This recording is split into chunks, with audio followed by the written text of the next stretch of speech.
Hey everybody, I'm Yvonne Williams with Back to Earth Creations, and in this video I'm going to show y'all how I'm making a custom sheet melt. So right now I have my 15-inch kiln shelf in my Paragon, CS16S.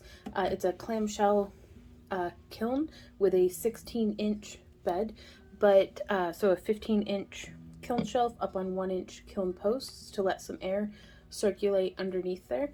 And I just have some thin fire kiln paper underneath a clear sheet of glass with, this is just cardstock and I'll be removing it, but it's to kind of keep the frit that I'm going to be piling on here from going everywhere. I'm trying out for the first time a valcox frit blend. This one is the deep ocean color. It is 96 COE compatible, and that's what my sheet glass is, and that's what the other frits I'll be using are. So as far as frit goes, this stuff was a little bit more expensive than what I'm used to spending, but it seems to be really super highly pigmented, and so I'm coming through and just gently sprinkling a whole bunch of it. Like, I think, let's do like half the pack. Oh, I don't know. So I really wanted to get like a very seriously intense. So I mean, that's all but like that last little bit, and we may end up using that as well. So now I'm going to come through and start just spreading this with my hand because, oops, now the clear sheet of glass that I'm using has, it's a little bit bigger than what my 12-inch by 12-inch cardstock frame is used to accommodating. So I'm just trying to kind of shake things around a little bit. It's probably going to be a lot better. Let's use this little fan brush. And you can actually make some really interesting textures. Moving the fan brush forward gets one effect, whereas if you move it the other way, you can get like a really interesting. And I'm just trying to distribute this before putting on, I'm going to be using a clear iridized glass to try to make some space in between these colors.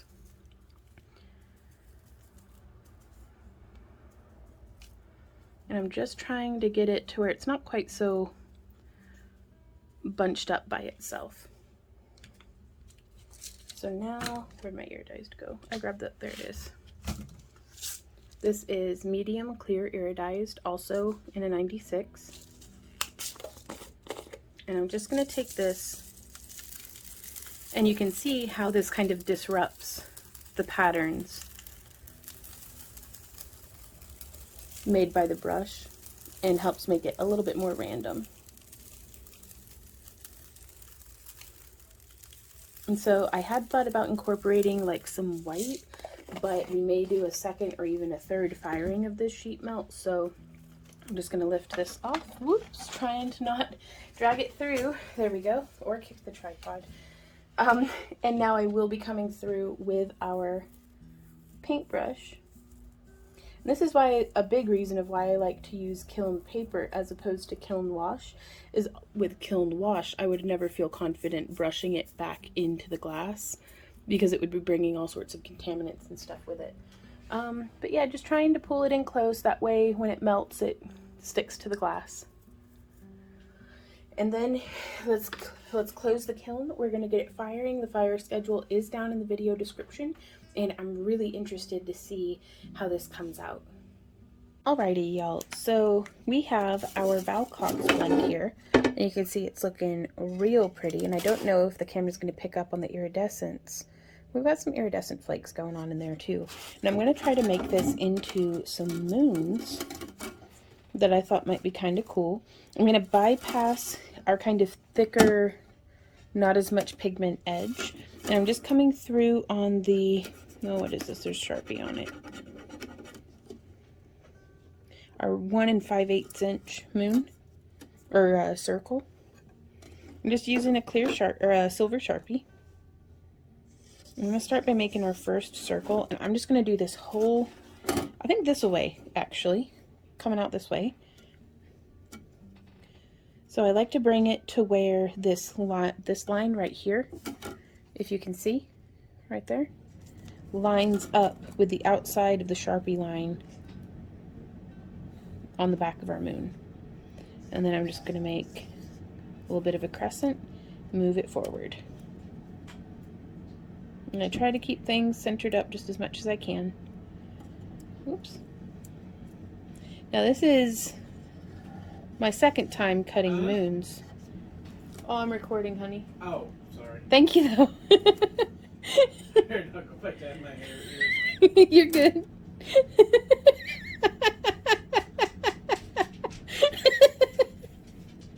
Okay, give me.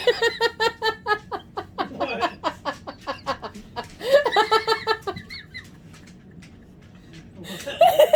Alrighty, so that tickled me. I am just gonna zoom in a little bit. Hopefully that'll be helpful to y'all. And I'm gonna try to do a whole strip just in a row, because every one cut kind of counts for 2 moons when we do it like this. I'm gonna bring that up, kind of position it like so, and come through here. It's okay, baby. Yeah, it is. So now I am doing our last couple of moons that we can squeeze out of our sheet here. Coming kind of close. Oh, I'm not even in frame. There we go. Coming pretty close to the edge now. And I think that this is going to be the last one that we can squeeze in. But I'm pretty pleased with that. I'm not going to lie. Pretty pleased indeed. There we go. So those make a kind of shallower moon. If we had come in, we can actually try this last one a little deeper, to a little bit deeper of a crescent, just to see how it compares for cutting. So you can kind of see, and I'm still experimenting and seeing what sizes I like best. Now I'm going to come through, and horrible noises. Let's zoom back out real quick. So I've zoomed out, and I'm going to come through with my glass cutter, and I'm going to score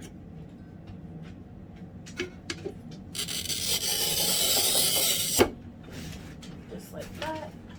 And then I have my running pliers maybe somewhere. Oh, I'm all tangled. Okay, so we have our line cut, and I've got my running pliers. And I want to line up this line with the line that we've scored.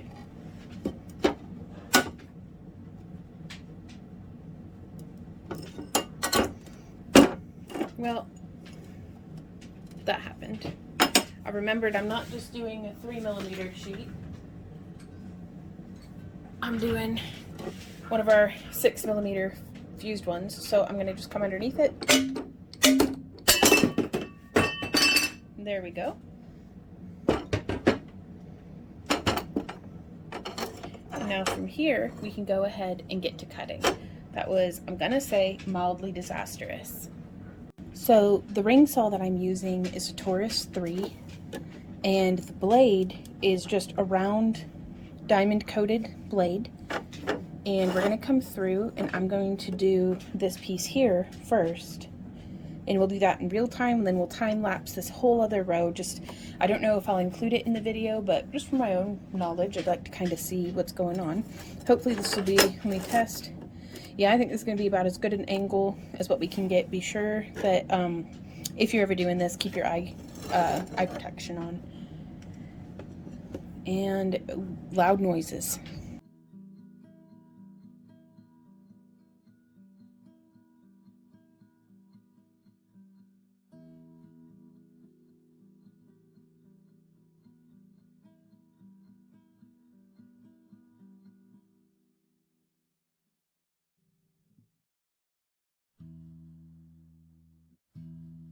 So all of my Sharpie has come off. So I'm going to see if I can't rinse this and then reapply the Sharpie. You know, I think we can make do though. Let's keep going.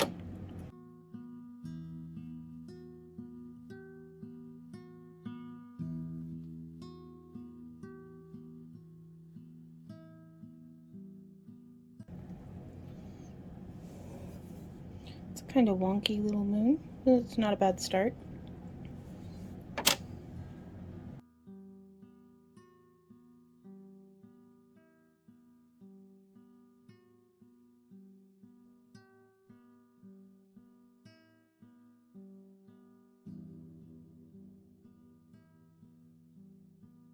So these are how the moons have come out so far. Most of them came out, I think, pretty good. They could probably use some grinding. I don't know if you can see on that one. Like that is not great with the edging, but I've never fire polished moons before, so I don't know how much of that will kind of chill out in the kiln. But then we also have some other moons that I had done from we were experimenting with sheet melts. And this one, I'm really interested in trying out this shape, though I would like to use a grinder there in the middle to kind of open that up a little bit. But we have, I'm really interested to see how these Adoma thick, like just for comparison, this is how thick we usually make our sheet melts, and this is how thick this one had come out. Like, oof.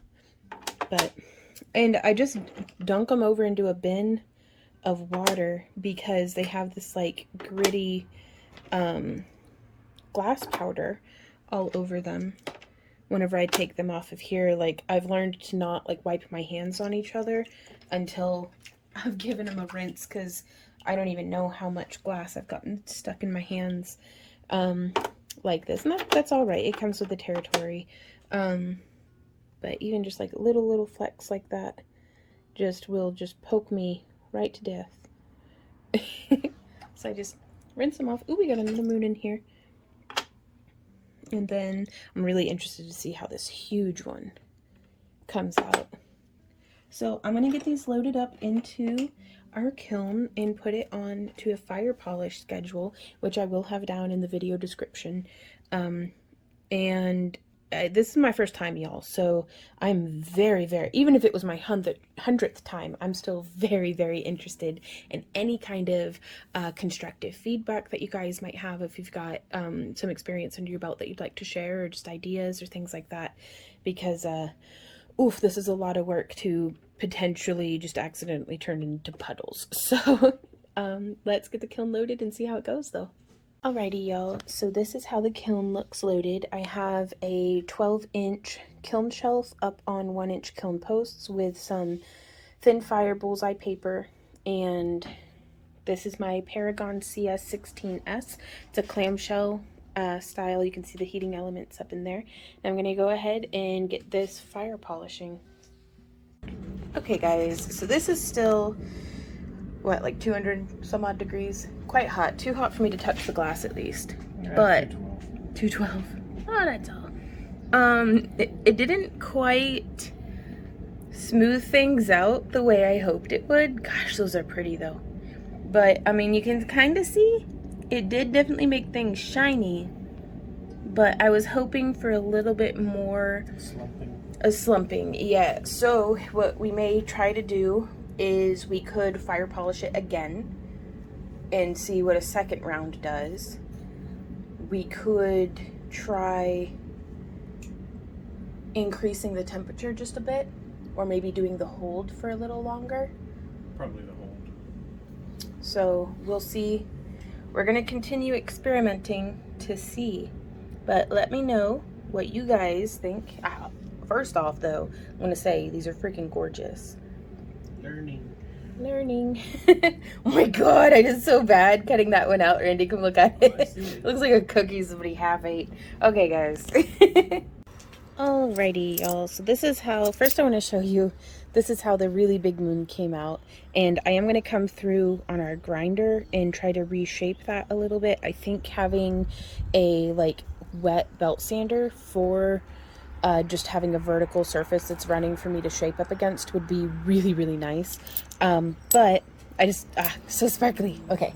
Now this is how our valcox blend stuff came out. So you can see that's the light through it.